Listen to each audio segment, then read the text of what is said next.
Welcome into Hockey Sense, everybody. Brought to you by First Community. I'm Andy Strickland. Thanks for hanging out again on a Friday where the hockey never stops. I mean, I'm telling you, this offseason has just been wild. It's been crazy. It just feels like every day there's some type of news.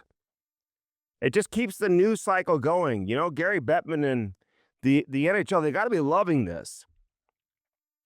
Although I am a little bit concerned, you see the $18 million contract, and now, that's going to affect and impact contracts across the board all over the National Hockey League. And of course, I'm talking about Leo Carlsson. So if you're watching this podcast, chances are you know who I'm talking about. He gets the $18 million AAV with Anaheim after they matched the offer sheet from Philly. And everyone's saying, hey, what's Celebrini going to get? What's Connor Bedard going to get? Bedard's got to stay healthy. I don't know. I would have some reservations. Whenever you have a player who has multiple shoulder injuries and multiple shoulder surgeries, it's just a little bit of a concern. I just hope this doesn't derail Connor Bedard. I hope we're not saying years down the road, and I got to apologize for even saying this, but I hope we're not saying years down the road that, man, it's a shame that he had shoulder problems and he had shoulder injuries early in his career and he just wasn't able to reach his full maximum potential. Is that possible with Connor Bedard? There was so much hype surrounding him when he came into the NHL. Now, I just hope this guy can get healthy and lead Chicago at least back to the playoffs. I know people don't like to always hear that because some people don't like Chicago. But, a player of his ilk who comes in with that much excitement. I mean, there was as much hype surrounding Connor Bedard, probably even more so than Sidney Crosby or Connor McDavid, to be honest with you. I just think having the social media aspect obviously changes things. And there's going to be another guy, whether it's Gavin DuPont or whoever it's going to be. It's going to be somebody. Gavin McKenna, I will say this about McKenna. I think his Landon DuPont, by the way. So whether it's Landon DuPont or Gavin McKenna, the other guys are going to, be able to match the hype. McKenna probably would have had just as much hype as Bedard, if not more hype than Bedard, if he would have stayed in junior and put up 140, 150, 160 points, whatever his total would have been. Then that level of hype would have matched Connor Bedard. Just like if Bedard left junior and would have gone to play in college in his draft year, his season before coming to the NHL, I think you would have seen some of that excitement and hype tempered a little bit. Because I think people are starting to realize now that college hockey is a different game than major junior. It's older. You have more mature players, bigger, stronger, faster, all of that. You're not playing against 16-year-olds. I mean, occasionally you have a 15-year-old playing in the CHL, but 16-year-olds, 17-year-olds. I mean, typically college hockey players. We all know you get the odd 18-year-old freshman who's playing, a true freshman, but a lot of freshmen in ice hockey are 20, 21 years of age. We'll see how that changes now moving forward with the 5-and-5 rule, where you have 5 years of college hockey eligibility after your graduating year. So once you graduate high school, you basically have 5 years to get in your 4 years of collegiate hockey. And I know a lot of college hockey people, a lot of hockey people in general don't like that. They don't love that rule. We'll see how it plays out. But Leo Carlsson, yeah, they match. And I think everyone expected Anaheim to match. It would have been a major surprise if they didn't match. It's really interesting because Pat Verbeek is taking some heat. And I think he probably should. Just because, you have a player of his ilk, and then you basically come out and admit that, hey, this is going to have to change in terms of how you approach your restricted free agents. Of guys of his caliber. Now, he's probably lucky that Cutter Gauthier doesn't need or isn't eligible for an offer sheet. If he was eligible for an offer sheet, he'd be gonzo. Somebody would throw 15, 16, $17 million at him. Anaheim doesn't have the cap space to pay him that without moving multiple players. They're going to have to move some pieces. Vetrano's name's been out there. He's been mentioned. Even if they didn't trade Mason McTavish to St. Louis for the 2 first-rounders, they'd have to be moving on from him anyway. They would have to shed $7 million. And he would be a likely candidate. So just think if the Blues didn't give up those 2 first-round picks, so they used those 2 first-round picks to get somebody else, what would it have taken to get Mason McTavish from Anaheim? You'd have him by the balls, wouldn't you? I mean, really, they'd have no leverage in a trade, knowing they have to get Cutter Gauthier signed. And if you could have gotten Leo Carlsson for under $10 million at 9.5, which was probably somewhere in that range where they could have gotten him if they would have signed him closer to the time when they got Jackson Lacombe signed. Then all of a sudden you're getting Gauthier probably under 9.5. Now all of a sudden you get Carlson signed to 18, so I would imagine Gauthier, who's coming off a 40-goal season on an entry-level deal, how's he going to take less than $15 million? He's not. I just don't see it happening.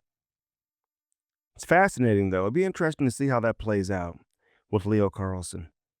But Gauthier, again, he isn't eligible for a offer sheet. Just like Jimmy Snuggerud, he won't be eligible for an offer sheet at this time next year either. But this is going to change how teams approach their restricted free agents. I can't believe they would allow Carlsson to get to this point. But I will say that it gets to a point where the agent has all the leverage. The team can't force the player to sign.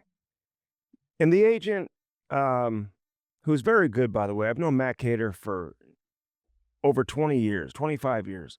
Know him very well. He's one of the best under-the-radar agents in the league. He's been doing this for a long time. Actually, he's a former scout for the Blues. He's got great Blues stories. But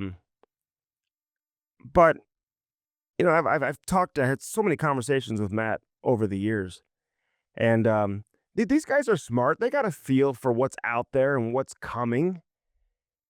And yeah, they're negotiating. They're not really tipping their hand. They're not telling Pat Verbeek, hey, we're not going to negotiate today because we have an offer sheet coming. But he knew very well there was an offer sheet coming. I won't buy it if he says otherwise. So as an agent, you just stretch it out. You get to July 1, and then the offer sheets start pouring in, and boom, there you go. The kid's making $18 million per year for the next 5 years. And a lot of signing bonus money. I know they try to structure these deals to try to make it nearly impossible or very difficult for the teams to match. But in this case, if there's one thing that Pat Verbeek did do and the Anaheim Ducks did do is they gave themselves or allowed themselves to have enough cap space to match any offer sheet that came in. But who are they going to lose? What teams out there are going to essentially do Anaheim a favor and take on some of their contracts and some of their players and salary that they know that they have to dump to sign Cutter Gauthier? We'll see how that plays out. We'll talk with Jamal Mayers about that later on in the show. Looking forward to it. Trying to get an update on Connor McMichael. We'll have one for you hopefully by the end of the show. If we don't, you can blame me. I just really wasn't on top of that over the course of the last few days. Focusing on some other things. They're going to get him signed. I don't see it going to arbitration. I will say this about Connor McMichael. It is interesting that he and Jordan Kyrou had the same agent. So when that deal was made, it's always interesting the role that agents play in some of these trades and some of these big moves that you see happen in the NHL. I know the agents played a monster role in the offer sheets for Dylan Holloway and Philip Broberg. We talked about that at length. But, I would imagine Dave Gagne had some involvement trying to orchestrate a trade like that with Washington. So McMichael, his role maybe changed a little bit. His production certainly went down. And I like what Washington has done. You got to listen to the conversation Cam and I had with Alex Tuck. If you listen to Hockey Sense, and we appreciate all the people who are saying that they listen to the show. Um, I mean, our listeners are just climbing by the week, and we appreciate that. Here, as we have taken things to a podcast platform, we've done this show on radio for years and years, and now we're doing it on the podcast platform. Um, so we appreciate the new listeners. Welcome aboard. Welcome to Hockey Sense, brought to you by First Community. But Connor McMichael, yeah, production went down. I like what Washington has done. If you haven't had a chance, go listen to Alex Tuck on the Cam and Strick podcast. Great conversation. It's fun, entertaining. We've got an unbelievable interview coming your way that's going to drop on Tuesday, by the way, on the Cam and Strick podcast. I'm not going to say who it is. And I'm not going to say who we have coming up the week after that, too. I want to keep those names secret for now. But we've got some really, really strong interviews coming up that I think you're going to enjoy. So McMichael and Kyrie, they've got the same agent. I would imagine McMichael will come in somewhere around $5.5 million per, is my guess. That's just an educated guess. And we'll see how that plays out. Tom Dundon. Hey, if you haven't listened to Tom Dundon, who joined Cam and I several years ago, we had him on the podcast. Very interesting. Well, we wanted to pick his brain. He was taking some heat back then for how he was making some decisions and running his NHL team. He just comes in, he does things his own way. This guy wasn't really a hockey guy. He also owns an NBA team. He lives in Dallas. He's got a team in Carolina. And he's ruffled some feathers, man. People have accused him of being cheap. He gets very, very involved in the negotiating. I'll talk to agents and I'll be like, who are you negotiating with? Don Waddell? And this is back when Don Waddell was the GM. He'd be like, no, I'm talking straight with Tom Dundon. He's the one who's involved. So it's very frustrating for some agents because Dundon didn't always understand the NHL landscape. And he's a smart businessman, so it didn't take him a long time to figure it out, how the comps work and all that type of stuff.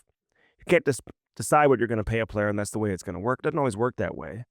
It's kind of like buying a house. You can't just buy a house for the price that you want it for. There are comps regarding other houses that have sold in the area or in the neighborhood that basically determine the value of the particular property. And the same thing goes in hockey. So the value of a player is basically determined by the other players around the league who get paid. Similar comps, trying to compare one player to the next. So that's basically the situation there. Plus, he got rid of some broadcasters and did some things. Hey, doing things his way. You know, part of me says if you're the owner, you should be able to do whatever you want to do. This particular case with the Stanley Cup, getting all his family's names engraved on there. And it's not about all the family who are going to have their names engraved on the Stanley Cup forever. It's not just that. But it's the fact that there are people who had their name left off who deserve it. You know, part of the tradition and what's great about having the names on the Stanley Cup is the fact that equipment people get to put their name on there. These guys work their ass off. They work so hard. And they deserve it. They're all part of it. They're such a big part of winning. You know, the support cast that you have around. The team services people. The PR people, the medical people, they're all a part of it. And I don't think because you're the owner, and the owner's name should be on there. There's no doubt that the owner's name should be on there. And I know they're paying the checks and they're paying all the players, but it's just smart business people and good people in general don't just put themselves over everybody else. I think they value each individual who are under them, who contribute to the overall success of a company and in this case, a hockey team. So I didn't like it. I think the criticism that he's taking is certainly deserved. And again, we'll get Jammer's take on this. I don't know if I mentioned it last week or not, but the Blues, it doesn't sound like they're going to name a captain this year. I can't remember if I mentioned that or not. It sounds like they're going to go with multiple alternates. Maybe they'll have certain alternates for home and other alternates for the road. Maybe a couple guys who wear an A, regardless they're at home or on the road. Guys like Colton Parayko and Robert Thomas, I would imagine, would fall in that category. But it doesn't sound like they're going to hand out a C. And I think by not doing that, which is fine, um, I don't think you necessarily have to have one. I do like teams that have a C. I'm a big tradition guy. That's why I don't love the owner putting all his kids' names on the Stanley Cup and leaving off longtime trainers and leaving off players that played, a decent number of games for the team this season who've been working so hard to get to this point their entire career. And all of a sudden, you got a kid who's living in Dallas, Texas, who's the son or daughter of the owner who's like in grade school getting their name on the Stanley Cup. There's a reason why you don't ever see that. I know Vinny Viola, they're talking about Vinny Viola, the owner of the Florida Panthers. He had his kids' names engraved on the cup, but they are listed as alternate governors. Technically, they work with the team. So those are alternate governors of the team. There is a difference there. But man, and you hear about the old school, longtime owner of the former owner of the Edmonton Oilers putting his father's name on there. Then they X'd it out. This is interesting. Again, when you hear that the league isn't really all that involved in approving names and everything, I mean, this is where the league has to step in and get involved. How are you not involved? How is the Hall of Fame not involved? How are there no rules in regard to who you can put on? I mean, if you can put your kids on there who have no involvement in the organization other than the fact that their dad owns the team, what would stop them from putting their best friend on there? Their neighbor, their mentor, their godfather, their parents, whatever. We've already seen other owners try to put their parents on there. So I don't know. That's a weird one for me. I'm looking forward to the conversation with Jamal on that one, and we'll get into that heavily with Cam coming up on the Chemistry podcast. We've been trying to find some time to get some of these prospects on the show. We're going to have Alexander Steen on the show eventually. We'll get Tynan Lawrence and some of these guys to jump on with us too. So those interviews are coming throughout the course of the summer. I think I'm going to take next week off. I'm going to be out of town. I'm going to be on vacation. A lot of times I'll bring my stuff with me and we'll do it, but I just don't know if the timing's going to work next week to be able to do the show next Friday. So we may pick things back up 2 weeks from today, after today's show. Dakota Mermis is on today's show, man. And if you're a fan of St. Louis hockey or been around St. Louis hockey for a long time, you should know who Dakota Mermis is. Undrafted, came into the NHL or to professional hockey with the Arizona Coyotes organization. His resume, I mean, you talk about a winner. This guy just continues to win. He won a USHL championship. He won, I believe, 3 OHL championships and a Memorial Cup. He just won a American League championship with the Toronto Marlies. He's played games in the NHL each of the last 8 years or something like that. And he's overcome some serious injuries. He had a lot of injuries this season that kind of plagued his year. He's got another year left on his contract. Signed a 2-year deal with Toronto last year. Played games with the Leafs this year.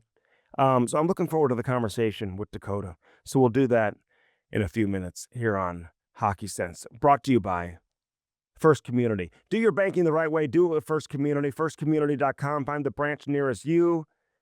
Sign your son or daughter up for the Little Blues program. It's the best program going to introduce your son or daughter to the game of ice hockey. You get all your equipment, skates, stick, helmet, everything. You don't have to go to the hockey store and, what do I need? I'm not exactly sure what I need. Well, you don't have to do that.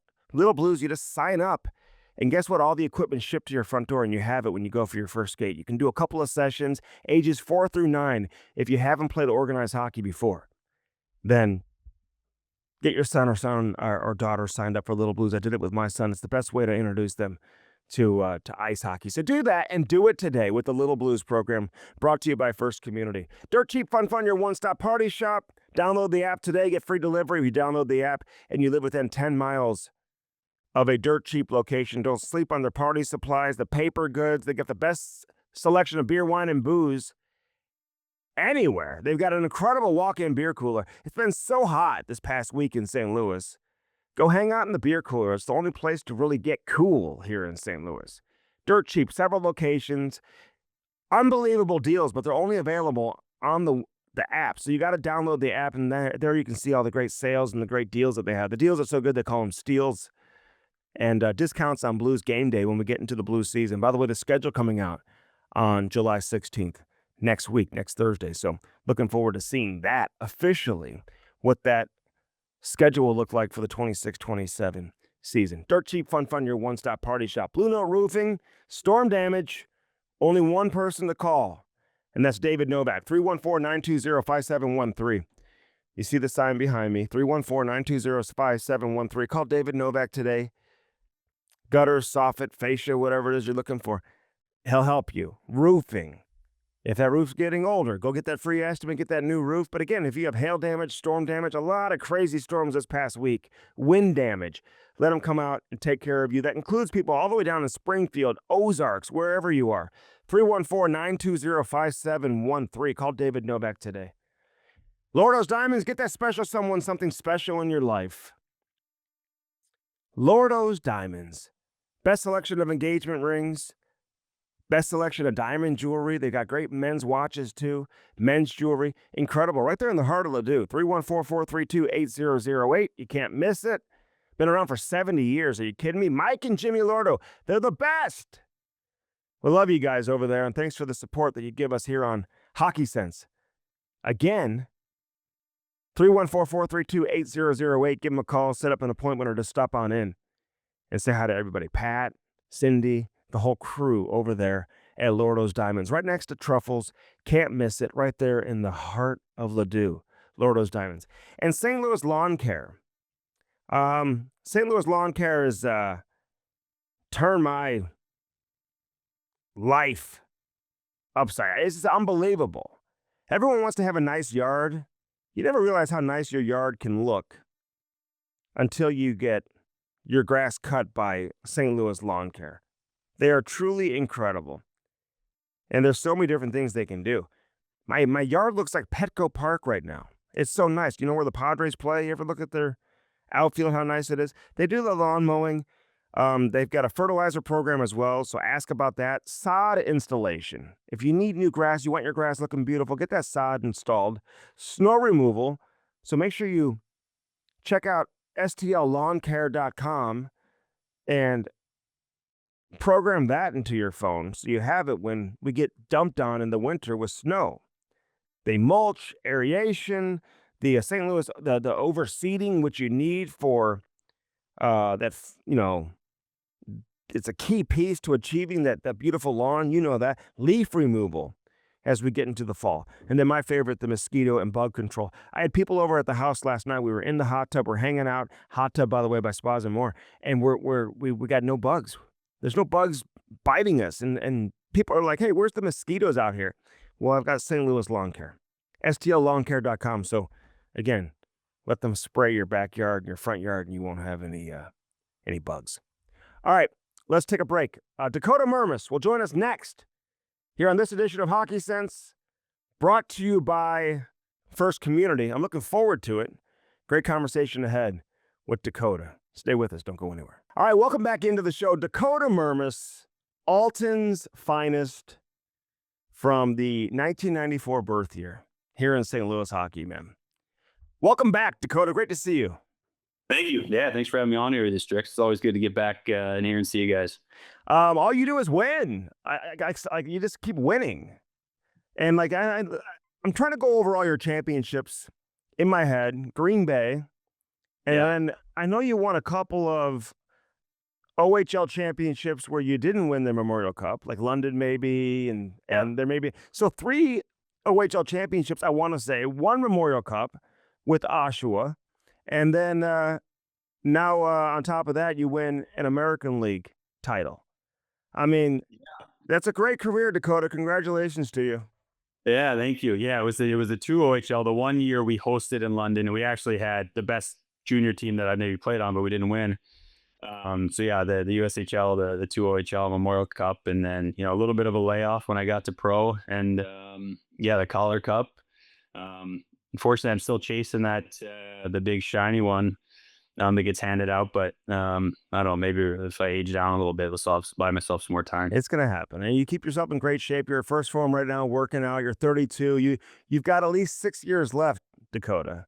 Maybe At 7. least, at least I keep telling all the guys like I'm only getting better with age. Like I'm still on the rise. Really, you feel like So you feel good yeah, like that? I know you had some injuries this year. We'll get into that, but like, how is the body holding up?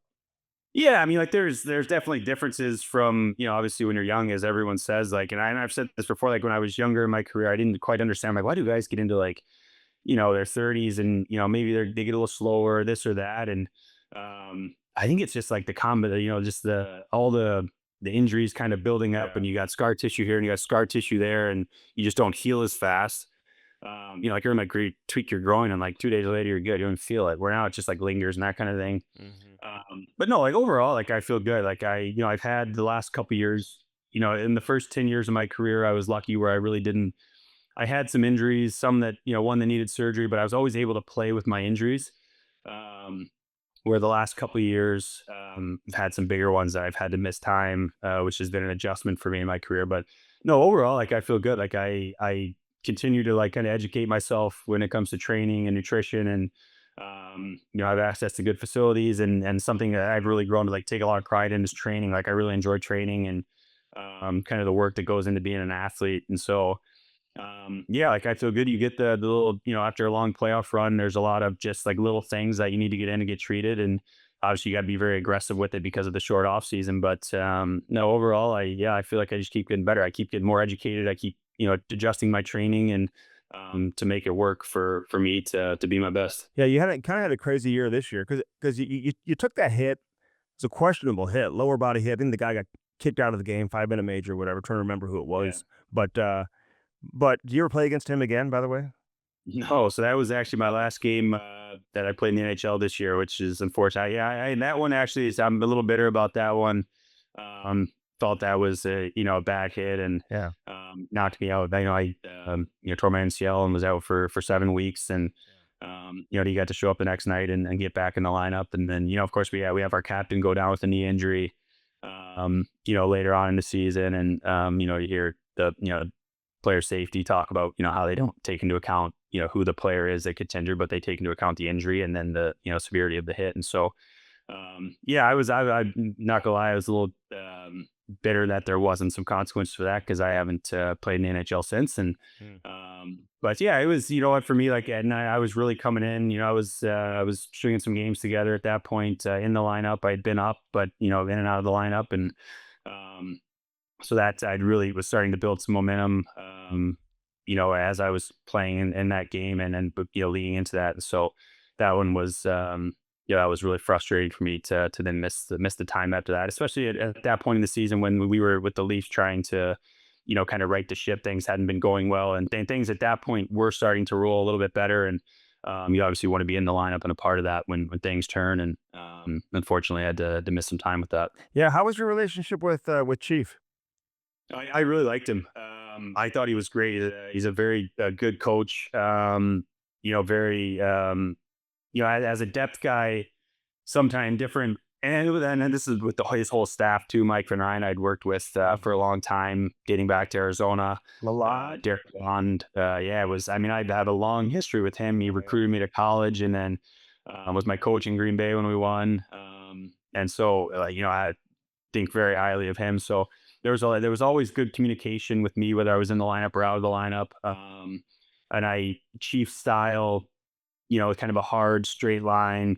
Like I'm a guy that does really well. Like I'm not Austin Matthews. I'm not Willie Nylander, where I'm creating and trying to do things outside of our system. Like I've made a career on being very good in a system and doing the system to a T. So yeah, I loved working with Chief. I would regularly, get in the sauna after practice, and he'd be in there on the spin bike, just sweating in the bike, and we'd shoot the shit a little bit in there or whatever. But yeah, sad to see him go. He was a great coach. These things happen obviously all the time in the NHL, and but yeah, I really enjoyed playing for him. Would he talk St. Louis with you? I mean, he'd tell you Oh yeah.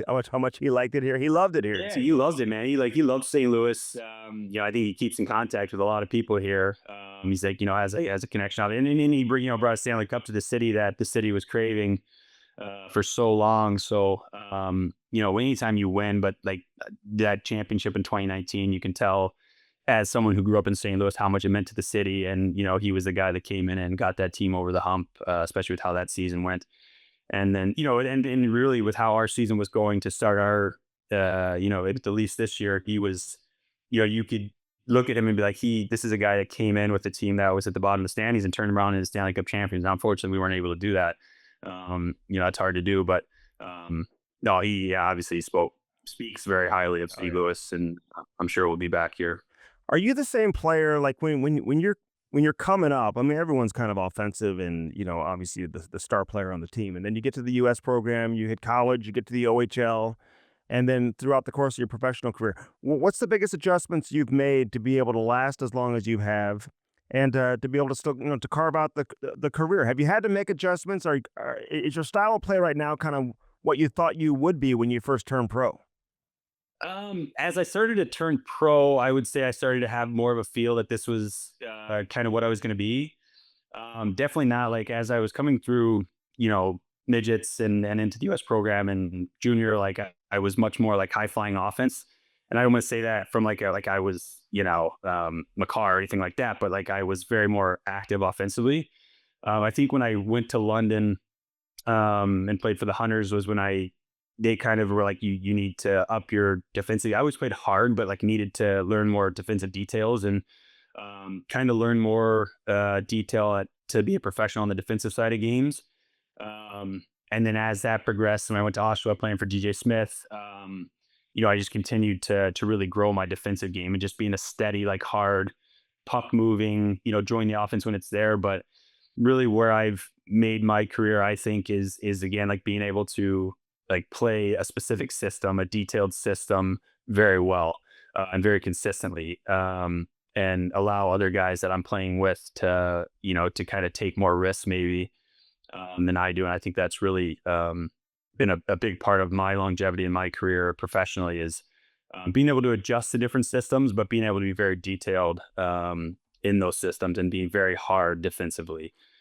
Being able to kind of play, when someone's against me, being able to play a number of different ways, skate myself out of trouble defensively, being able to move the puck up the ice and be very just like hard to play against, whether that's fighting at certain times or just being physical and just being into guys all the time is, I think, what's really allowed me to have success in my career. And kind of, I'm going into year 12 now, which, I wasn't drafted. I didn't really know what my pro career was going to look like if I was even going to have one. And I think that's a big part of that. And then a lot of the intangibles that I've kind of grown, leadership qualities through along the way.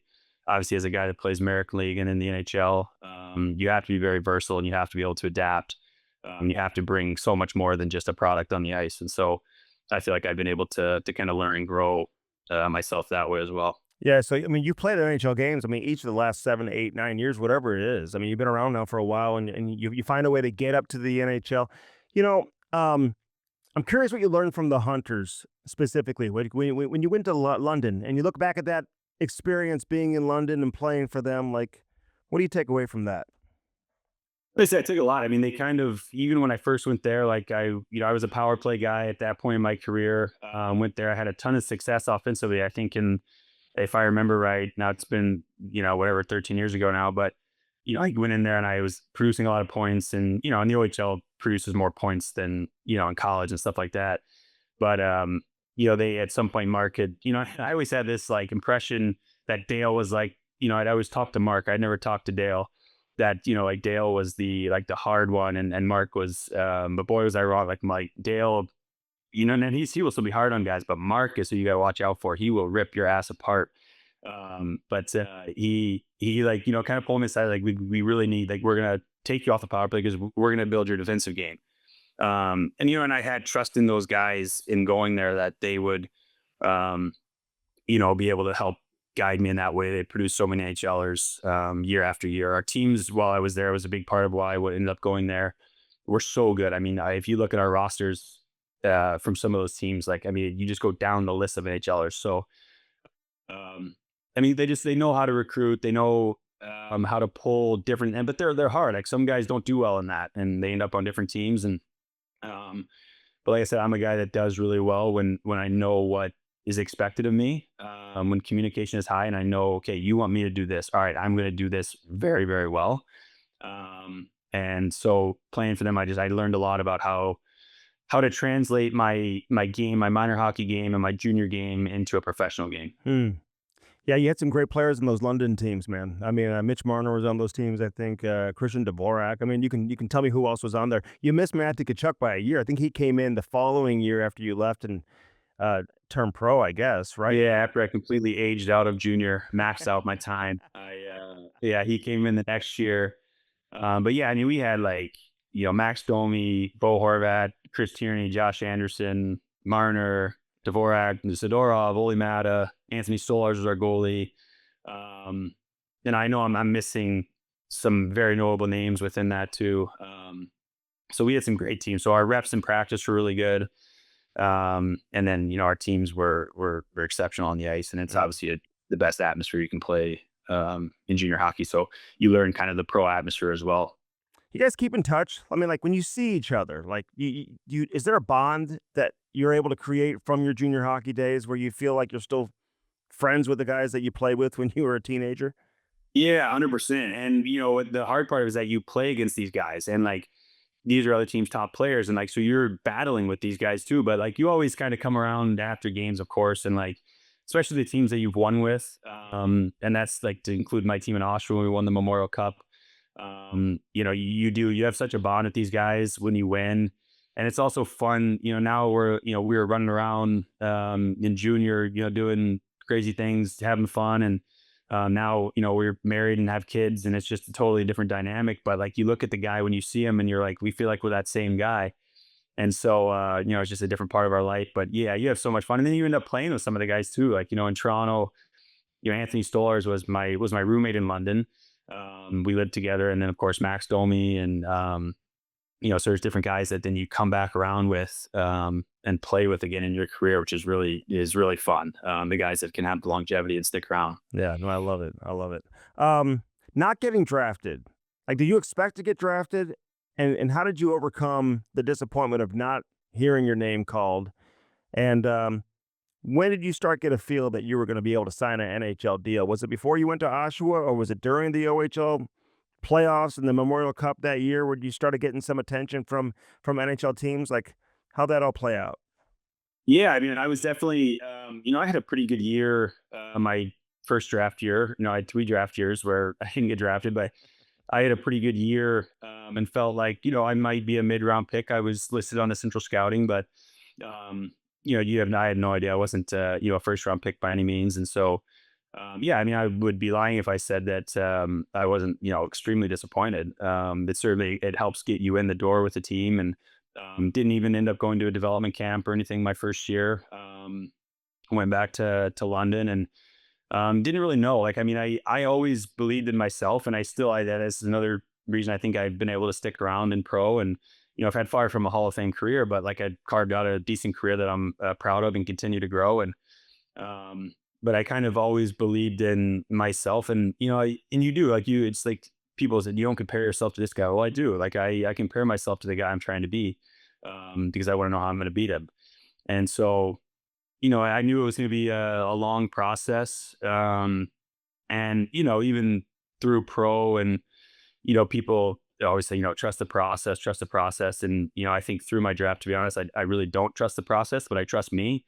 And so I trust my work and my ability to beat whoever at any given time. And so yeah, I guess to kind of answer your question, I didn't really know what my pro career might look like. I, still had the dream of maybe being able to play in the NHL and make money playing hockey. But as I got through and I went to one of the greatest things that happened to me, I think, was going to Oshawa my overage year.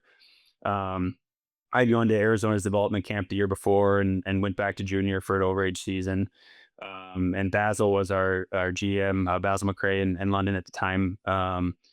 Mark was in Toronto at that time. And so they kind of had the opportunity to go to Oshawa. At the time, I thought, man, if I don't know, like if I can't sign a contract here in London, am I going to be able to go to Oshawa and sign a contract? And it was honestly the best thing I think I've done in my career is go to Oshawa for 4 months and go on a run there. And DJ Smith, I can't say enough about how like important he was for my career.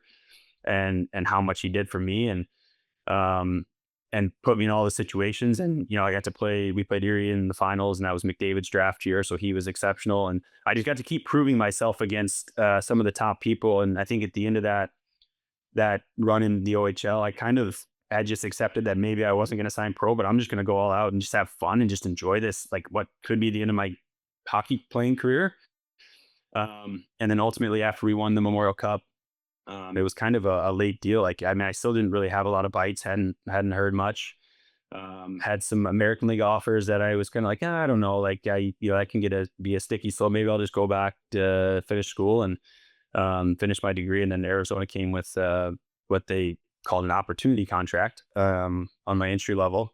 I don't think they really wanted to sign me to an NHL deal at the time, but gave me like a low end entry level contract, and decided to take that. And again, just kind of keep trusting myself and my ability and my work and my mindset that, I'm just going to keep going and beating and winning. And because I fundamentally believe that winning is everything in whatever you're doing.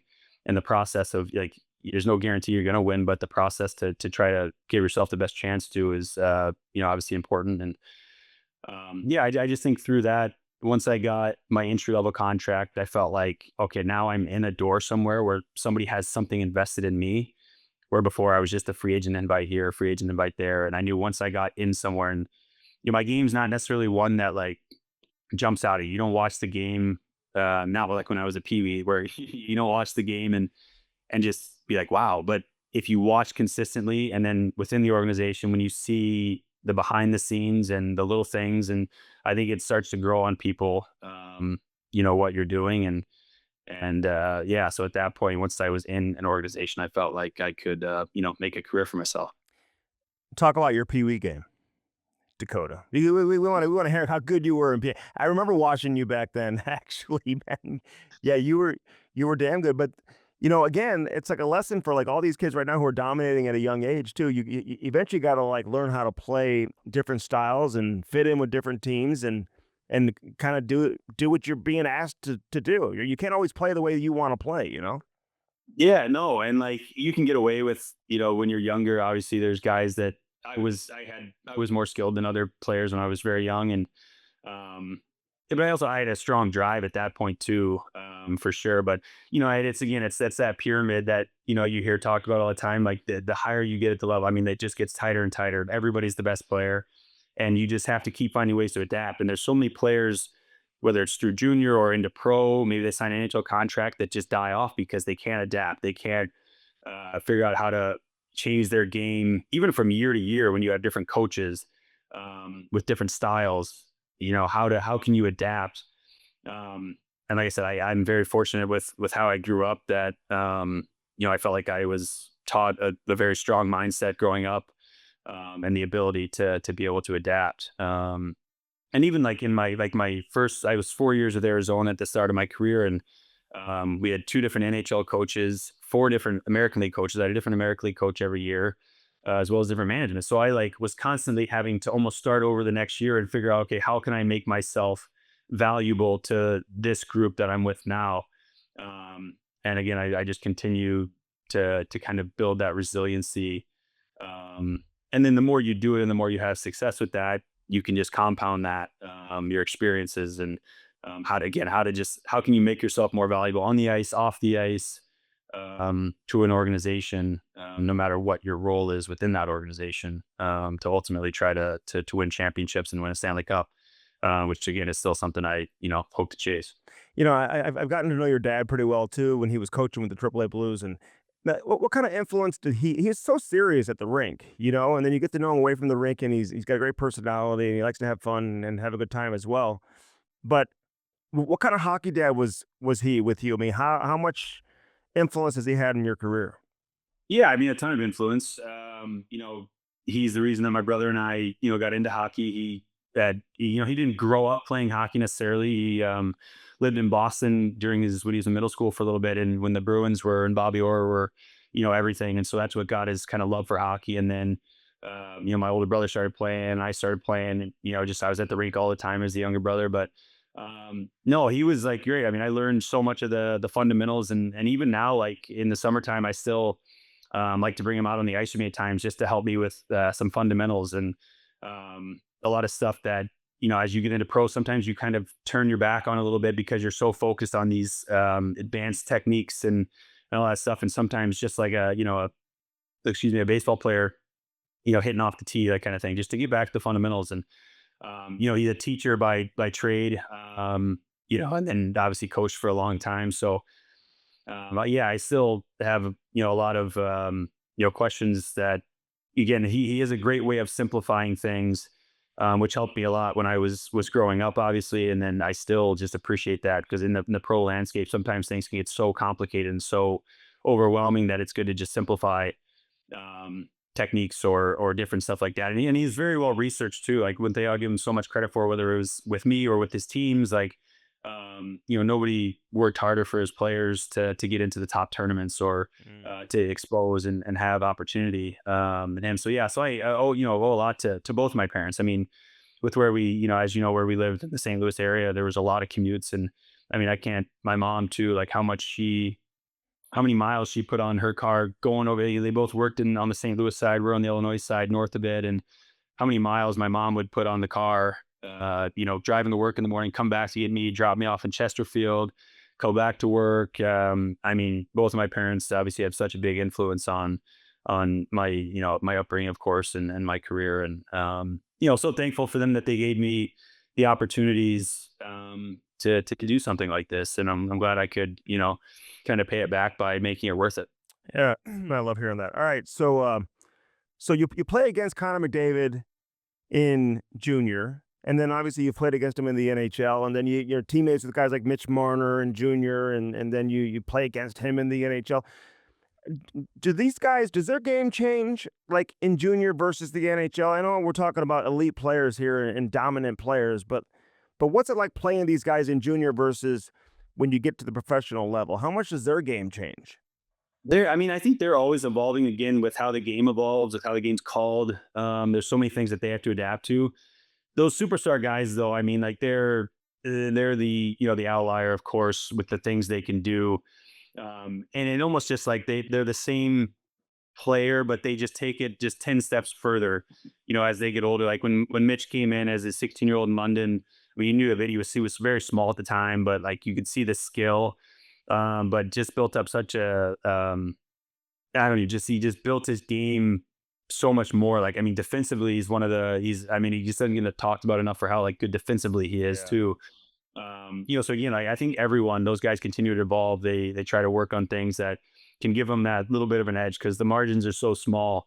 And I think those superstar players find a way to expose the margins better than other guys. Yeah. Who's had the most influence on your career? Is there a veteran guy who took you under their wing, or that you really patterned your game after, or you watched, or you lived with, or you roomed with? Who's a guy or two that you? I say there's one guy because of how kind of all over I'd been a little bit at times and the movement within pro hockey. There's so many guys that I appreciate. I always loved like watching like Andy Green. I played with him for a very short time when I was in New Jersey before he went to the Islanders. And like Russell and Chris Russell, these guys like that, and Russell too was like, I'm not a huge guy. He wasn't a huge guy, but kind of plays a similar game to how I play. Like he's very strong, was very strong defensively and block shots and kill penalties and could do that all undersized.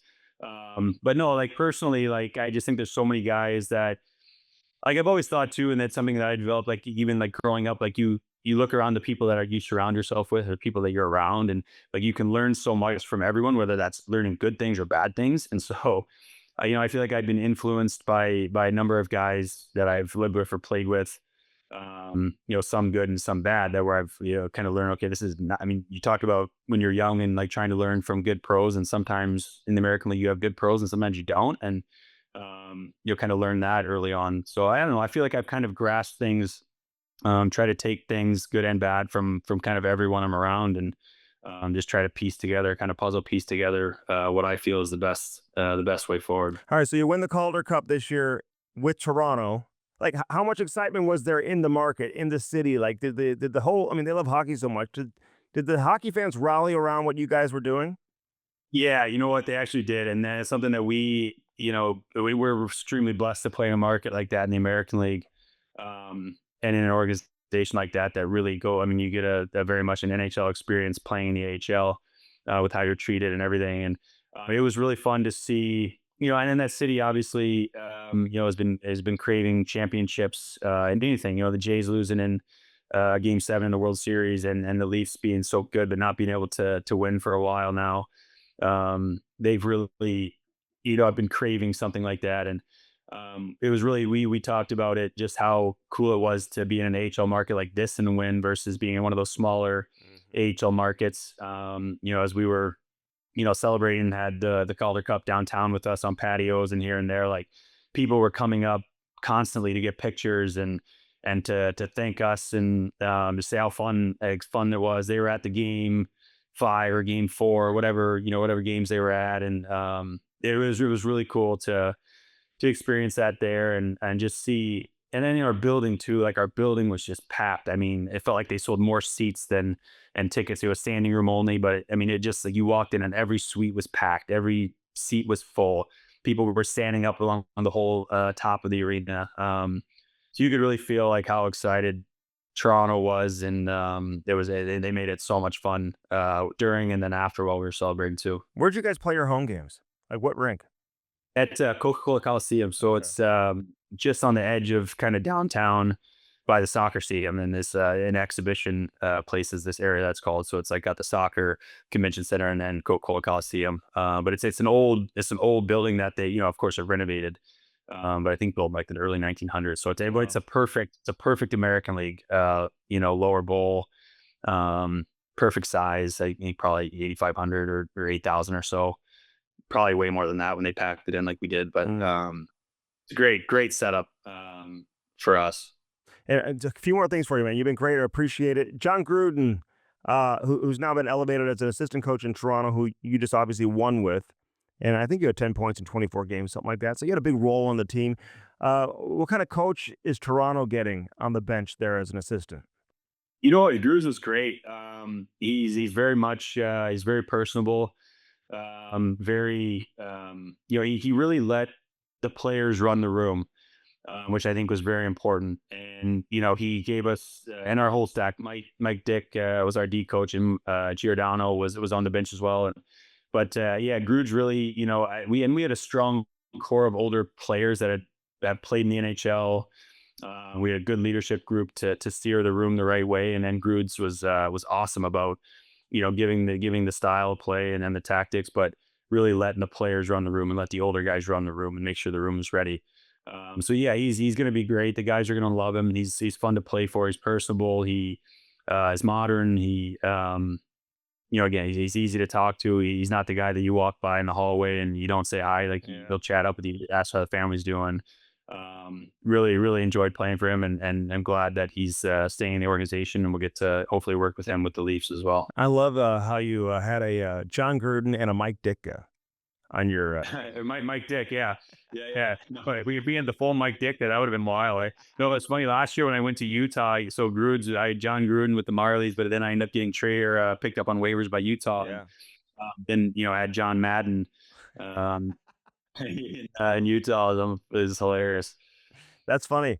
That was crazy for you, real quick, though, right? You get put on waivers because you have to clear waivers. They're trying to bring you up, weren't they? To So it was so I because you were so that you were I out was on my a starter. conditioning assignment or whatever it was. Yeah.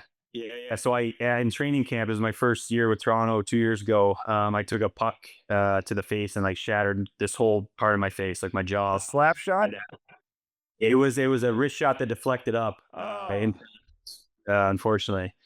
But yeah, so I had a pretty big jaw surgery that night, and I missed. I was out until kind of the beginning of December. And so yeah, I went on conditioning originally, came back, and then they put me on waivers to keep playing games, and then ended up getting claimed by Utah. They had some injuries at the time, and and they knew yeah, you, so right? yeah, exactly. I'd been with Arizona in my career, and they were familiar with me, and had spent that whole last year pretty much in the NHL with Minnesota. So had been in the league full year pretty much leading up to that. So um, yeah, I went there for, I don't know, a month or so. There I started getting a little bit healthy, and ended up back on waivers in Toronto. claim me back. And so I ended up back in Toronto in middle of January or something like that. And yeah, I don't know, it's crazy. I mean, when I look at my journey, and I'm really glad it's a fun thing to look back on and to go experience Utah and their inaugural season. Place is awesome. They're doing everything awesome and right. And so it's fun, but yeah, I definitely made some, I mean, my wife's unbelievable. Like she, with the kids, just sorting all of it out and just making sure that when I'm at the rink, I can and do what I need to do. And she takes care of the rest. But I mean, I had a few challenges. You think you're going to Toronto and had a little stability between AHL and NHL and teams in the same city, and the next thing you know, you're flying to Utah and moving cities for what ended up only being a month, but we didn't know at the time what it was going to look like. And then moving back to Toronto. Yeah, it's all kind of part of the journey that, I look back and I'm glad I get to do a lot of these things. Well, congrats on winning another title, man. Like, you get rings for all these championships. You got a USHL ring, you got the Memorial Cup ring, you got the 2 OHL rings, and now you have an American League ring, right? Yeah. We'll hopefully get that at the beginning of the season there for the ceremony. And yeah, see, but like I said, there's one that I always dreamt about winning that I have not won. And so, I'm 32 now. I wish I could age down a little bit, but I hope that, maybe I'll have an opportunity to keep pushing forward and add at least one more. Well, you keep yourself in great shape, man. You've had a great career, and I know you got plenty of hockey left. So looking forward to following your journey again, man. I was so happy to see that you won again. Like there's certain guys you pull for. You're definitely one of them, Dakota. So keep it going, man. Go get your workout in. Thanks for doing this, and I'm sure we'll see you at some point this summer. Yes, absolutely, Strix, man. Thanks for having me on. It was fun. Appreciate what you guys do for all the guys in St. Louis too, man. You're the best. All right, you're the best, man. We'll talk soon. Thanks, Dakota. All right, so that was Dakota Mermis, man. I always love catching up with Dakota. He's one of my favorites. Just a great guy. You can tell in the interview. So well spoken. Earned everything he's gotten throughout the course of his career, and he's got lots of hockey left. I remember watching him play for the first time. I think he was probably 14.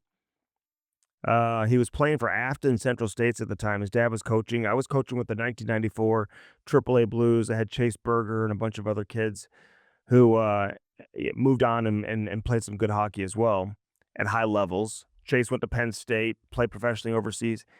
But he and Dakota were kind of the two big dogs in St. Louis hockey at the time. And I remember watching Dakota play and then getting to know his dad and watching Dakota when he came over to the AAA Blues and then following his career, man. He's a good one. And Toronto's lucky to have him. He'll be back in Toronto this year, and I just hope he gets more and more opportunities to play in the National Hockey League. All right.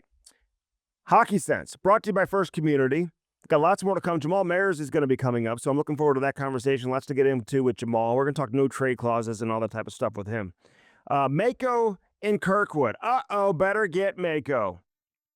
I'm telling you, locally owned since 1982. Their staff has more than 100 years of combined experience in the collision repair and auto painting industry. More than 75 years combined experience at the Kirkwood location. So they know what they're doing. Specifically at the Kirkwood location, a retail shop that prioritizes quality, service, and value. I love it. Here's what they specialize in: cosmetic collision repair and auto painting. So I took my wife's car there, a couple of things, fender benders, hitting curbs, all that type of stuff. You wouldn't even know it now. Fully capable of repairing any collision damage. They focus on drivable hits. So if your car is totaled or you can't drive it, don't take it to Mako. And the reason why they do this, they want to get cars in and out. So when you drop your car off there, you're not waiting for several weeks to get it back. You get it back very, very quickly. So the turnaround process with repairs is done as quick as possible. They've got great working relationships with all the insurance providers, all the fleet companies as well. Get that written estimate. You can do it by phone. You can do it online. To stop by Monday through Friday, 7:30 to 5.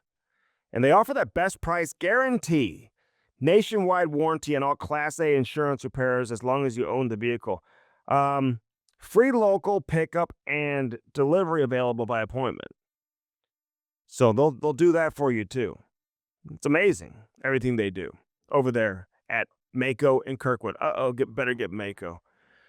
Again, First Community, sign your son or daughter up for the Little Blues program or find a program that best suits your financial needs. They've got several different banking options. Stop by First Community today, find the branch nearest you, and let them take incredible care of you. Glenn Barks and company, Laura, everybody over there. We love the support they give us here on Hockey Sense. Of course, Blue Note Roofing, 314-920-5713. Give David Novak a call today. Get that new roof. You have storm damage.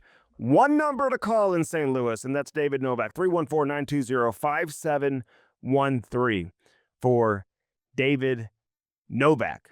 And, of course, STLLawnCare.com, all our great sponsors. All right, Jamal Mayers is next. Lots to get into with Jammer. We'll talk with Jammer next, and then we'll wrap things up on this edition of Hockey Sense. I'm Andy Strickland. Thanks for hanging out. All right, always good to have Jammer join us. Lots to get into. I don't even know where to start. Did Rocky Wirtz put his entire kids and everybody on the Stanley Cup when you guys won the cup in Chicago? No, and you know what? Fortunate for them, they had 3 opportunities within 6 years to put names on the cup. So, yeah, that's a really delicate situation. I think that there are probably some people that were very well deserving that were left off.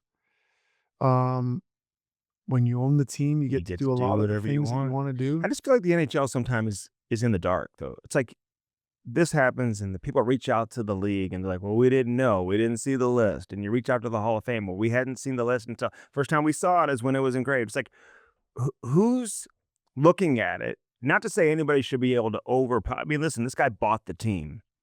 He should be able to do what he wants to do, whether you agree with it or not. That's a whole different. That's a whole different topic. I guess I'll offer this. There are very specific rules for players that are on the team. Yeah, right. To get on the cup, right? You got to play a game in the final, or you got to have 41 or 42 games played in the regular season. Yes, and you have to be petitioned by the team. Delorier was petitioned by the team, right? And as he should. And I believe you may have been. Well, they didn't have to petition or anything like that. They just put me on. But didn't Johnny Taves? But he had a very nice gesture. He was unknowing in how it worked because I think it was a lockout year. I played 19 games out of 42. So they had a different formula there. Yeah, it didn't. I had to have played 21 games or a game in the final. Got it. I'm not going to digress the situation into almost playing a game in the final, but that's for another day. But yeah, at one of the parties that we had, Johnny did say that, that he mentioned that to Stan, that he don't put captain, make sure Jammer's name gets on to leave more room. Yeah, but you only allowed 50 names. I guess there wasn't an issue. I thought there would. I honestly thought there was. So I think for people who are saying, "Oh, this is so embarrassing," listen, I get it, and on the surface, it's corny. It doesn't make a whole lot of sense. You're just kind of like, come on, like slow it down. Like the kid who lives in Dallas, who's going to grade school, it had nothing to do with the team winning the Stanley Cup. And you had some players who played significant games during the regular season who were left off. You had a trainer who's been there since the very beginning. And the day he was with Hartford before they came to Carolina. And he went down to part-time this year after all these years of working. He did not travel during the regular season, but he did travel during the playoffs. He worked every game during the playoffs. That's a tough one. I mean, you've been around since day one. Now, he does have his name on the cup, I would imagine, from 2006, I would think. But still, I just find that one, sometimes the owner, I would think everybody's got to get together. I would think the coach and the GM would be like, hey, these people need to have their names on there. And the PR guy didn't get his name on there, who's been with the team for over 20 years. Team services people. And listen, you know how important those people are to the team. They may not play in the game, but they're important. I think you got it right. I think what I mean by that is I think that there needs to be some kind of checks and balances because the owner is not going to listen to anybody, right? Not within the organization. He's the owner. I think you're right. It has to come from the league. All it takes is Bill Daly. Bill Daly could be the person. Yeah. Takes a look at the list, says, what about this guy and this guy? And then makes a call to the president. It just takes one phone call. Yeah. Call to the owner, gets off the phone. Are we sure calls the president. Are we missing anybody that's in your staff that Right. should be on here? Yeah. That you want to advocate for? And then that maybe gets 2 or 3 of those people that you're Yeah. thinking of Yeah. on there. But I would think Jordan Stahl, Rod Brindamore. I mean, I'm surprised they weren't able to push for certain No, people, unless they didn't even know. No, they didn't know. They had no idea. They didn't know. But let's make sure you Yeah. understand. There's no way. They had no idea to know. Yeah. That's not Yeah. on their No list of things. That's not on their radar. No. radar and understanding. In fact, you'd be surprised. I wouldn't be surprised if Rod and Stahl found out that certain players aren't on there, and they're confused why they wouldn't be on there. Does that make sense? Yeah. Like, I don't think they're aware. He'll come. Rod, he's very opinionated, and he doesn't really hide too much, and he has no reason to. Like, he's got. What's he gonna hide? What are they going to do to him? You gonna fire him? He'll tell you. He'll make 6 times as much. Yeah, exactly. And he'll tell you, and he'll come out and say, "Hey, listen, this was wrong, or this wasn't wrong, or we had no idea, or I had no idea." Somebody's gonna ask him. Yeah. I was talking about Connor McMichael. He's got to get his deal done. Restricted free agent. I would think on a short-term deal, it'll come in somewhere around 5. I would think on a long-term deal, he could get to 6, possibly 6.5. I said earlier in the show 5.5. Talking to some people, they think maybe he could get into 6s. So we'll see how that plays out. But the big one, obviously, with Leo Carlsson getting $18 million a year. How do you look at it from Pat Verbeek's perspective? And Henry Samueli, who's the owner of Anaheim, what do you think they're thinking as all of this goes down? And a big shout out to Matt Cater, man, who negotiated the offer sheet with Philly and got that done. And I said this earlier, Jamal, and I want to get your take on this too. You can place a lot of the blame on Pat because he allowed it to get to this point. Mm-hmm. You signed Jackson Lacombe. You should have gotten the deal done last summer. But I think once you allow it to stretch, then I think the intelligent agents are going to stretch it out even more. And we're going to stretch this out to get to July 1 because they know that those offer sheets are coming. Now, do you call Pat Verbeek beforehand and say, "Hey, listen, we got an offer sheet, and before we sign, hey, this is where they're at. This is the number. How high are you willing to go?" You don't even make that call, do you? No, they've already been there. And I think my understanding is that the Ducks are very, very disciplined.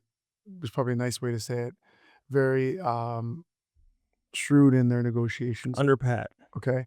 And so it's worked. It has really worked. Mhm. It has worked. But I think he overplayed his hand in this instance in regard to Leo. And I think that he was, like everybody who gets an offer sheet, is caught off guard, which Mhm. you should never be. He caught said off he guard. was. You should never be caught off. And he said this will change how they go about negotiating with their RFAs in the future with the cap going up and whatnot. He should have been prepared You for that. should have been. It's not. It's 2 equations, right? It's two things that have to happen simultaneously. And the reason why Connor Bedard doesn't get an offer sheet is why? Because they have so much cap room. Mm-hmm. Doesn't matter. Mm-hmm. You force me to. Yeah, I don't want to have to pay him 18, but I can pay him 18. Right. I have so much cap room.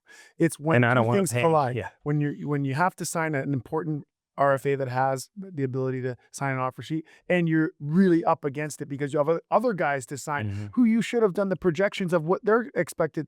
That's the thing that's going to really, What's Gauthier That's what I'm able saying. to ask for now?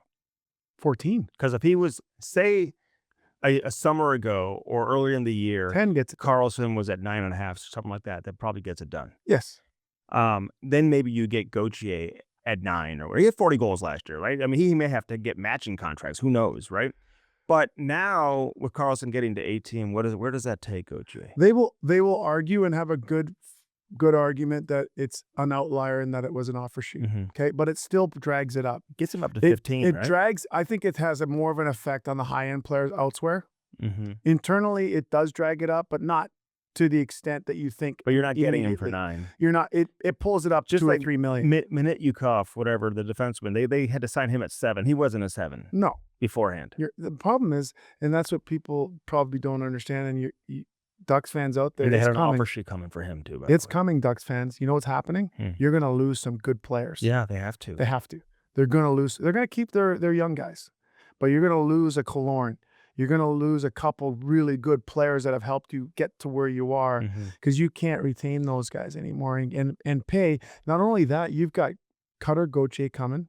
You've got who's the other really example? One of my favorite, right, is power forward in today's game, right-hand shot. Seneca. Mhm. You've got Seneca That's coming. It Seneca, needs to be yeah. done in a couple of years. You've got a lot of the defenseman that's unreal skater that didn't play much in USA at the Lacombe, Olympics. yeah, he just Lacombe. got done. You know, like there's issues coming Mhm. for them that that was misplayed, dude. Oh, It was misplayed misplayed.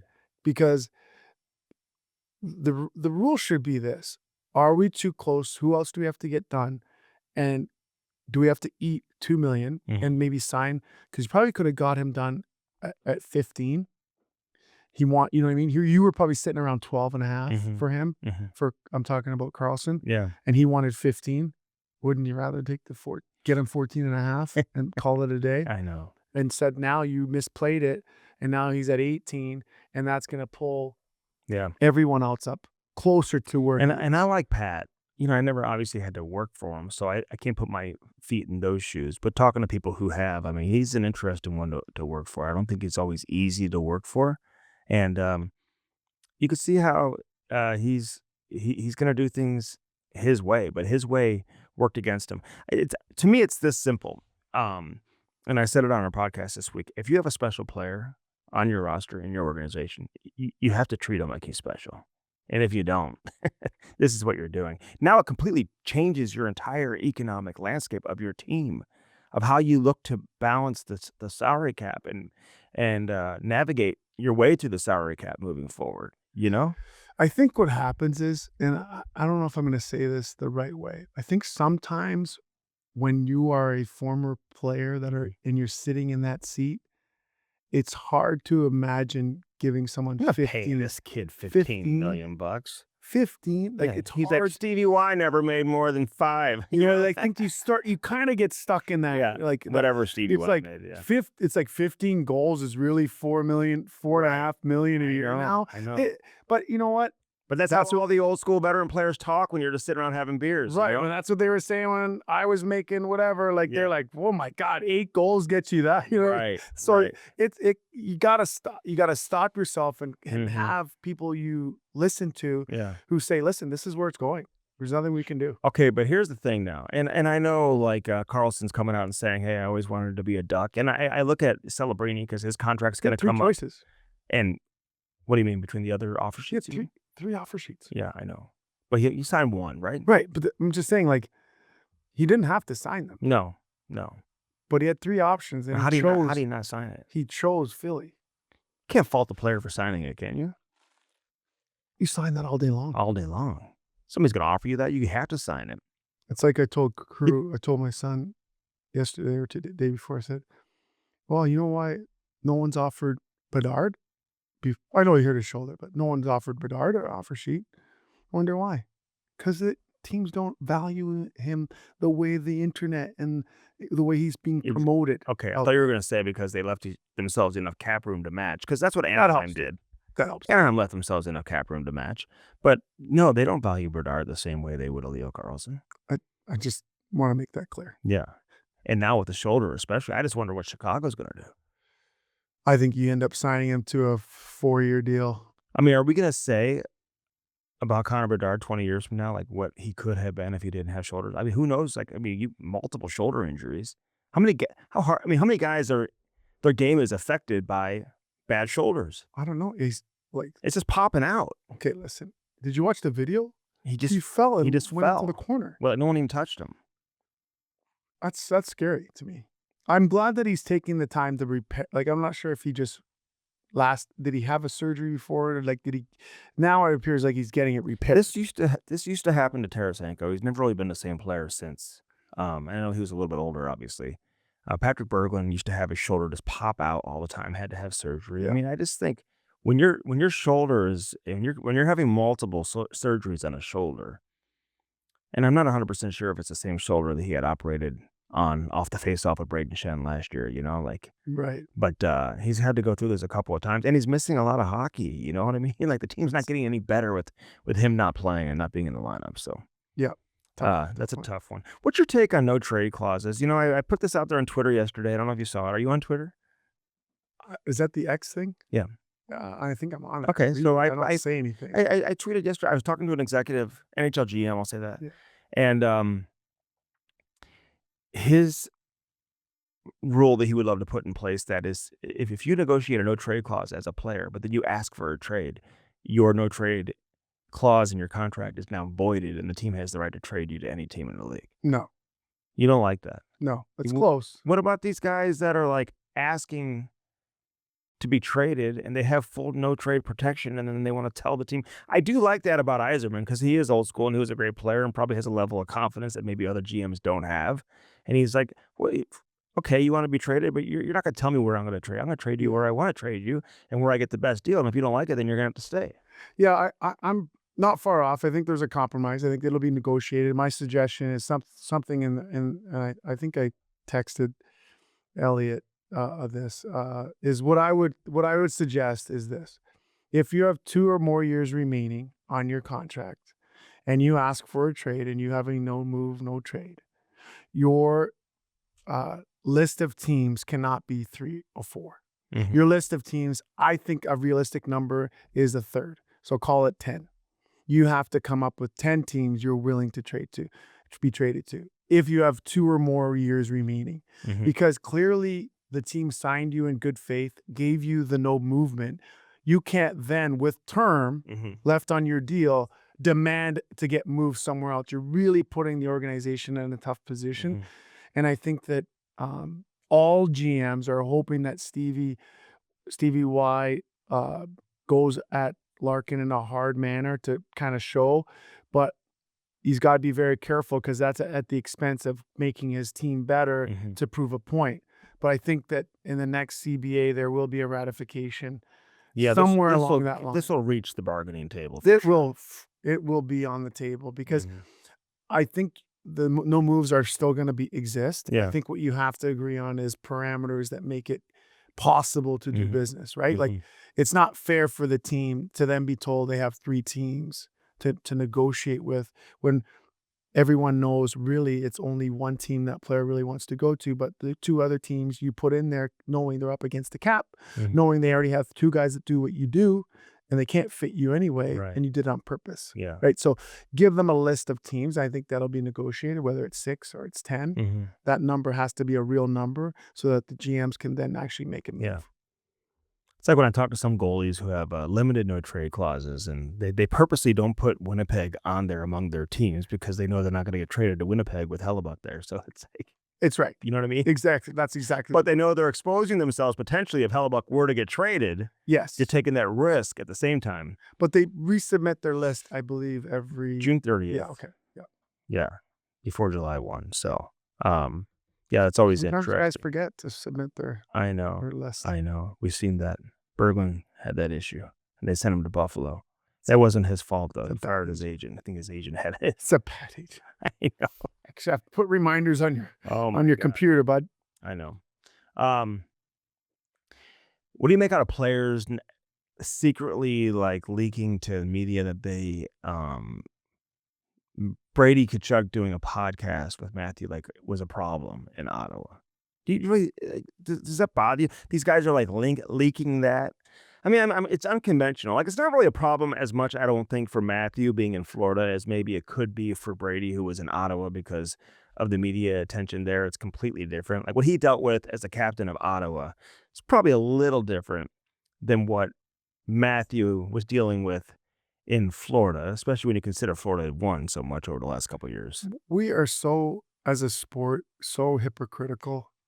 On one hand, we want players to show more personality and get to know them more and see who they are outside of the game, and that is a fantastic example of 2 brothers who live so far apart before when they started this podcast, to get insight into how they think, who Mhm. they are, how they view the league, the respect that they've. One thing that's come out for me has been really apparent, how much respect they have for other players. Mm-hmm. Always talking highly about Yeah. different players and, oh, that guy's tough to play against. And I find that really interesting because everyone knows they're fierce competitors. It's also fun to see them joking around and having fun and talking about things. I mean, if there's a teammate or someone that has a problem with it, unless he talked about you in the podcast, like why do you have a problem with it? Yeah, I know. I don't get it. I know. So I don't know, for a player to say that, because I talked to players too who played on Ottawa and I reached out to a couple of them. They didn't have an issue with it. Yeah. You know what I'm saying? So it's like, just because one player tells you that Well, it only doesn't mean that it was the universal opinion across the board. It could have inside been the one dressing room. player saying something off the cuff that a reporter in Ottawa ran with and says, yeah, there's guys in the room that didn't like it. Yeah. No, there wasn't. There was one guy that said something. Right. And he's probably thinking, I didn't really say that. Yeah. Yeah, Right. but I didn't mean it like that. Right. I just said that was kind of stupid for them to do that. Whatever they said. Yeah. Right? And it Yeah. gets blown out of proportion. Welcome to Canada. Yeah, I know, man. I know. Joel Hofer, he's one, before we get out of here, I would imagine the Blues are trying to get something done with him now. Yeah. To extend him. You know what I mean? Just because you know how important he is to this team moving forward. You don't see too many goalies get offer sheeted, but like, I just wonder what agents and players are all thinking now who are in that situation. You know, like, hey, maybe I can get an offer sheet. You know, Yeah. I mean, I think that and now with the cap going up and guys are making 18, like, how do you know what to sign for? Like, if you guys are signing Dylan Holloway to sign a deal like under $8 million, this guy scores 30-something goals. Guys are, now the average players, the good players, the 30 goal scorers, the 25 goal scorers. I mean, they're going to be making north of 10. Yep. They're gonna be, but it's a math problem, right? Just do the projections and chart it out, and that's what they should be. Can the NHL sustain this? I'm a little worried about that. We had a lockout, as you well know. You didn't get paid for a full year. I got 2 lockouts. 2 lockouts. So with that, I mean, I just worry, like, can the league? I know it's healthy and everything's going great, but can they sustain the direction that we're going in right now? Yeah, I think the new TV deal that was signed in Canada and that the things are so healthy in the United States, and you've got Southern teams having so much success, I think really helps grow the game. I think that I think the game's in a great place. I really do. Maybe this takes pressure off of Kaprizov in Minnesota. He's no longer the highest paid player. That's right. Now it looks like a good contract. What would you pay Bedard?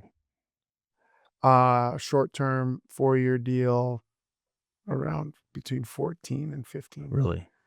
He's your franchise player. He sells tickets. He sells tickets. You're gonna need him to be what you hope him to be. And support him. Like, if they supported him, really, have they given him a 1B, a 1C? Like, I'm talking about line power play guys, and have they given him guys like have some young guys coming in, really see what he can do? Yeah. So that's 3 years in a row, right? Who do you like in the World Cup? Can I like 3 teams? You can, but I need one. It's got to be France, though, right? They got to be. That's the easy pick. That's easy. I watched. They've been unbelievable. Okay, let me ask you this: Norway, England. They play each other tomorrow. That's the must see. Holland overcame. Yes, but my stepdad's from England. Yeah, from North London. We're Arsenal fans, so I'll go England in that one. I also like the way Spain plays. Yeah, they play today. They possess the ball. They're playing Belgium, so that'll be an interesting. That'll be a good one. They're all good ones nowadays. No, it's not. It's good. No, so, it's just so who? Argentina. That's who I want to see in the final. All right, I'm gonna go. I just don't know how the brackets shape up. Who'll have to play when they. I'll go. I want to see Messi win. Yeah. Oh yeah. How could you not? He's amazing. Honestly, it's one of the greatest performances I've ever seen by an athlete in my life. The fact that he's got so much attention and so much pressure, and there's so many eyes on him, and for him to deliver every single game is like it is absolutely incredible to me. It really is. So anyway, all right, who brought you to Hockey Sense today? Well, first of all, you got Spas and More. So excited. Next week they're putting in a hot tub, a cold tub, and a sauna. So pumped. I know you've got the hot tub, and I haven't been invited over yet, but whatever. Local master spa dealer with 2 locations in Sunset Hills, Missouri, and Overland Park, Kansas City. Mike Lee is the owner of Spas and More. They're Master Spas is an American hot tub and swim spa manufacturer located in Fort Wayne, Indiana. They're the largest hot tub and swim spa manufacturer in the U.S. Michael Phelps, Chili Goat Tub's going to get one of those too. Angie Hess does a great job there running the show at the Sunset Hills location. Spas and More offers high-quality hot tubs, swim spas, cold tubs, and infrared saunas for all of your health and wellness and relaxation needs. Turn your backyard into the oasis of your dreams with the Master Spas from Spas and More. Spas and More located at 12957 Gravois Road in Sunset Hills, where we put the I in spa. Dobbs Tire and Auto Centers. Oh, buddy. I don't even have to read. Great people. great company, over 42 locations in town. If your wife hits a curb Oh, that happens a lot. and you get a flat tire, That you're on the run. You just need to, hopefully you need a patch. You don't Yes. need a new tire. They'll take care of you. But But they'll be honest. That's just- the best part. Exactly. Just take it in there right away. Yes. They'll diagnose. Doesn't matter what you drive, a car, light truck, van, SUV, hybrid, or EV. They'll get your car. They'll diagnose it. They'll Yeah. get you in the tire that's within your budget. Yeah. If you only need 2 tires, they're not going to sell you 4. Right. That's the best part about them. They'll get your car in, up, fixed, and out the same day. Go to Dobbs.com for more. All right. I love it. All right. Jamal Mayers on not the Camel Strip podcast. He's been on the Camel Strip podcast. He's been on there before. This is Hockey Sense, brought to you by First Community. All right, we appreciate Jammer for joining us. Always great to catch up with him. Great insight. I love all the comments we're getting. People reaching out, let me know what you like about the show. And, just getting the feedback, man. We love it. And we talk hockey all year round, man. Nothing better than talking hockey, even in the summer. And we'll go over that schedule coming up very, very soon, which, again, is coming out in next week, July 16th. I'll have the new schedule out. But so much crazy stuff happening. Connor McMichael will eventually get that contract signed. And the Blues are pretty much set. It's interesting. You look at the competition right now, defensively, who's going to stick? And you got Jiricek, you got Brandon Carlo now coming into the mix. We got to get him on. And just what that means for Tyler Tucker. And Cam Fowler pretty much he's got a spot for sure, obviously, in your top 6. And it's just who's going to be his partner, I think, is the question. And then Lindstein, can he secure a spot? Is he going to show enough in training camp to make the impression that he showed last year when he came on board? He really impressed last year. I loved watching him play. He was really good. So him and Parayko and then Broberg and Mayu, that's kind of your top 4 as it's penciled in right now. But Jiricek's going to have something to say about that, I have a feeling. Carlo, he's got in the final year of a 6-year deal. He can come in and out if you need him to. But he's a veteran guy. It wouldn't surprise me if he's in the lineup every single night. He kills penalties. He does some things that can certainly help this team. So it's going to be interesting. Does Jiricek make the team out of training camp? I've always thought that there's no question he's going to make it. But now he's going to have to show something in a shortened training camp. You don't have as many games to get into to make an impression. And he's going to have to, obviously make his case, which I think everyone's confident he can certainly do. It's just like Justin Carbonneau and some of these guys. I think Carbonneau probably starts the year in the American League. They got a lot of bodies, with Jonathan Berggren coming back. And now you have Ross Johnston, adding some muscle.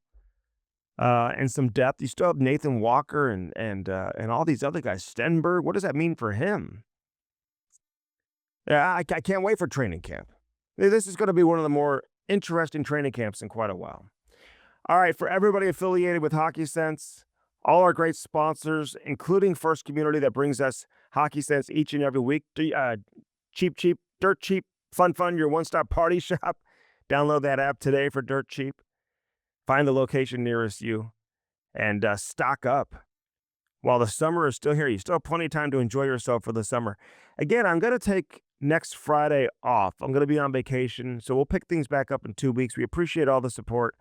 I'll still be available to reach and connect with all of you on social media. You can follow me on Instagram at RealStrickNasty and then at Andy Strickland on Twitter. So we appreciate you tuning in once again this week. We thank Jamal Mayers for joining us. And obviously Dakota Mermis, man. Great catching up with Dakota. For Aiden, everybody here at Half Coast Studios, I'm Andy Strickland, reminding you to keep your head up and your stick on the ice. We'll do it again in 2 weeks. Not next Friday. Taking next Friday off, but we go all year round here on Hockey Sense, live from Half Coast Studios. Have a great weekend, everybody. All right, Sandy Meyer is with us. We talk about Travel House all the time, getting out on vacation. Everyone needs a vacation. I just got back from Punta Cana. I was in, actually, I wasn't in Punta Cana. I was in Dominican. We flew into Punta Cana, but then drove like an hour and a half, 2 hours. Don't ask me where we went. I just know it was beautiful. It was incredible.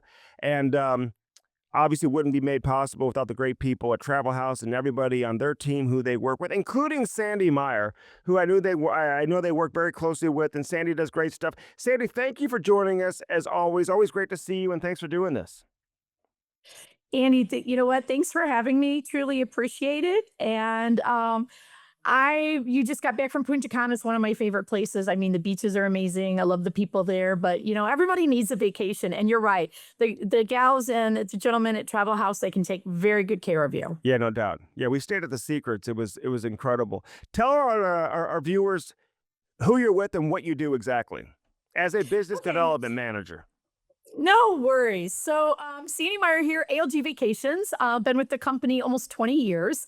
I am a business development manager. So basically, my position is to keep the travel advisors in my territory, which is Missouri and Illinois, up to date on everything happening out in all of the territory and all of the places that we go in the world, right? Apple Vacations, FunJet Vacations, those companies have been around for many, many, many years. Most of the consumers know Apple Vacations or FunJet Vacations, but using your travel advisor is something that we highly recommend. We support our travel advisors in the travel agency community 100% with keeping them educated on destinations and hotels and all the airport changes. And that is our job, to keep them informed so they can correctly inform their consumers. All right, and we're back in full swing, right? People are taking vacations. They're traveling all over the place, right? Oh, Annie, people are traveling. People are really traveling. Our flights are going out full. Everybody's planning a vacation. The one thing we're seeing a little bit more this year than years past is everybody's booking pretty last minute. I mean, we're in July and people are now booking for August and September for the fall. And typically we see those kinds of bookings, 6 to 8 months out, but people are booking pretty close in. I know. And the reality is you can still do that. You got last minute deals. I mean, I always hear about last minute deals, and you've got some you can share with us, right? Yeah, absolutely. Because we listen to the consumer and people are booking last minute. So we are the company that puts those last minute deals out there. If you've got something set in stone and your date is firm and you've got your heart set on somewhere to go, I wouldn't wait till the last minute to book, because availability could sometimes be an issue. But these specials that we put out at the last minute are these hotels that do have availability. The dates on the flights that we can get you to Cancun or Punta Cana nonstop out of St. Louis. We put that together as a package. And sometimes we're seeing these packages at 3 nights for $4.99, 5 nights for $9.99, 7 nights for $11.99 per person. Those are some unbelievable steals of a deal. We're talking all inclusive. That's your flight, your transfers, your hotel, your food, your beverages, your entertainment. We wrap it up all in one big package. Wow, so that includes the flight too. That's incredible. I love hearing that. Where do you like to travel? I'm always curious. The people who set up everybody's travel and encourage people to travel to this place or that destination, where are your go-tos? Like, if you're going to go on vacation with your family and enjoy yourself, where do you like to go? Wow, I get that question a lot. And I've been in this business over 40 years, 20 as a trial advisor and 20 on the tour operator side. And it's always an interesting question to me because I have lots of favorite places. So for me, it would really depend on what I'm doing. If it's a girls' getaway for a quick weekend, you hop a flight to Cancun, you're there in 2 hours. You find that all inclusive. You can spend time with your friends, sit at the pool bar, get some sun, that kind of a thing. If it's a family vacation, that's a completely different outlook on where you're going. Some of my favorite destinations, I love Punta Cana. It's always been a favorite. But at the top of my list is probably one that is very dear to me, and that's Jamaica. Love that island. Love the people. Love everything about Jamaica. I love Jamaica too. We've been like 3 or 4 times, and now we haven't been in a couple years. Is getting there easier now from St. Louis than it used to be? It used to be really easy, then it got hard for a little while. Yeah, so we're hoping to bring back some nonstops for 2027. We'll see how that works out yet. But, there's scheduled carriers that have great flights out of St. Louis. It's a connection through either Dallas, Miami, or Charlotte on American, or you've got Delta or United as well. But there's some great opportunities on some scheduled air into Jamaica right now. And, they suffered from that hurricane, which really was tough for them last fall. So about 75% of the hotels are open now, Andy. And by April of next year, 100% of those hotels will be back open, and they'll be like brand new hotels.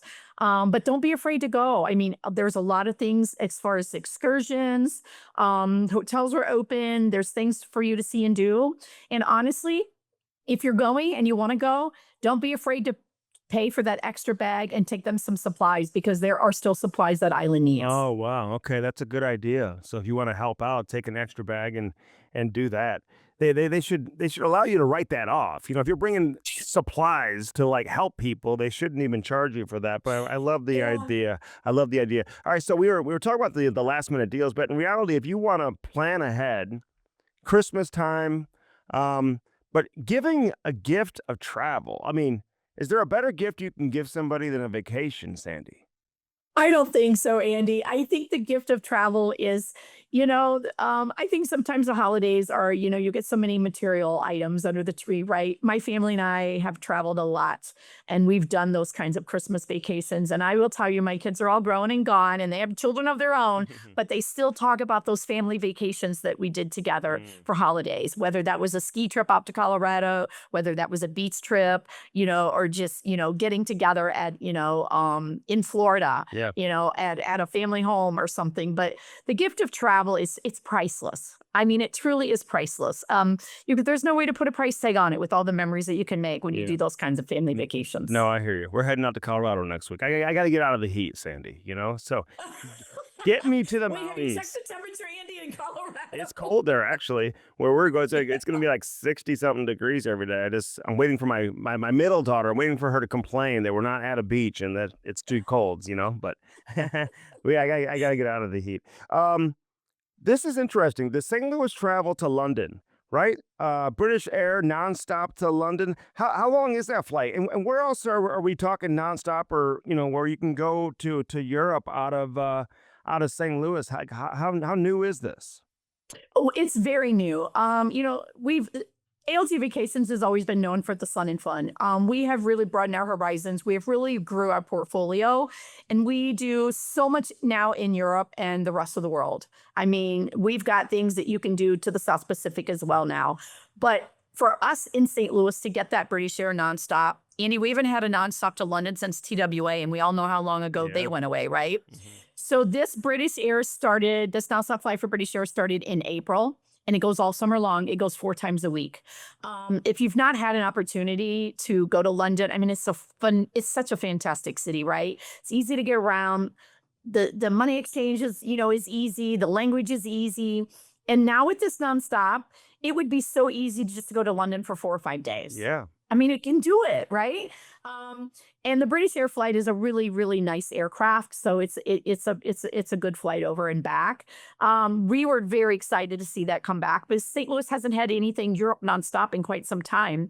And then if you're interested in other destinations, Lufthansa also now brought back a nonstop into Frankfurt. So we definitely have some really good options. And again, these were all things that we trained the travel advisors on. So don't be afraid to pick up that phone, call that travel advisor, because they are very aware of exactly what days those British Air flights go and exactly what days those Lufthansa flights go into Frankfurt, and they can give you all of that information. Okay, I love it. And don't forget about Cabo, Aruba. There's so many other options that are out there as well. So Sandy Meyer, ALG Travel. Listen, how can people reach you, or how do you suggest if somebody wants to plan a vacation after watching this and listening to you, what's the next step? Their phone call would be to the travel house, right? Gail and her team over there, they've done travel for many, many years. They're very familiar with all of our products at ALG. So definitely pick up the phone, call Gail and her team at Travel House. I have no doubt they will take very, very good care of you. No, they are the best. 314-842-6000. You can check it out, travelhouse.com. I always say it's H-A-U-S. It's not H-A-O-U-S. It's not H-O-U-S-E. It's H-A-U-S. That's that house. But Gail, she and her team, they are the absolute best. So, Sandy, listen, enjoy the rest of your summer. Always great to chat with you, and look forward to doing it again. Andy, thank you for your time. When you're ready to travel again, let us know for sure. We'll get you taken care of, and have fun in Colorado with your family. Yeah, I appreciate it. Enjoy the rest of the summer. We'll talk to you soon. Take care. All right. Thank you, dear. Thanks. See you later. Yep. Bye-bye.